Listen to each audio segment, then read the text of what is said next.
सुरु नै भएर रहेछ ल भयो अन्डा त ल यो चाहिँ ड्रागन फ्रुट है यो वडा नम्बर 5 खनेबाज गाउँको वडा नम्बर 5 यो नङसरीको ड्रागन फ्रुट यो चाहिँ आज यसो फिल्ड घुम्न आउँदाखेरि अन्त आज बिदा छ तपाईँहरूले यसो गाउँघरमा यसो छिर्दाखेरि यो एकदम मन पऱ्यो यो कुन जात भन्ने चाहिँ थाहा भएन ड्रागन फ्रुटको म त्यति नलेज छैन होइन तर पनि रातो सेतो हुन्छ सो यो रातो यो सेतो है कसैलाई थाहा छ भने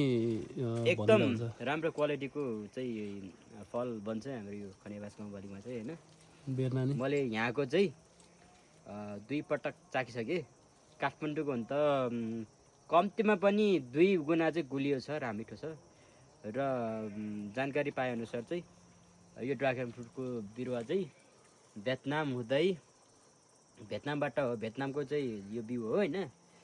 भियतनामको चाहिँ यो बिरुवा हो र आयात गर्ने बेलामा चाहिँ भियतनाम हुँदै सिलिगुडी हुँदै नेपाल आएको नेपाल हुँदै यहाँ आएको छ यहाँको किसानलाई पनि एकदम धेरै धन्यवाद यति धेरै मेहनत गर्नु भएको छ र एउटा कृषकको दुःख के हो भनेर मैले राम्रोसँग बुझेको छु त्यस कारण नि यतिको मेहनत गर्नु भनेको एकदमै ठुलो श्रम गर्नुभएको छ यो बिरुवा उपलब्ध गराइदिनु भएकोमा धेरै धेरै धन्यवाद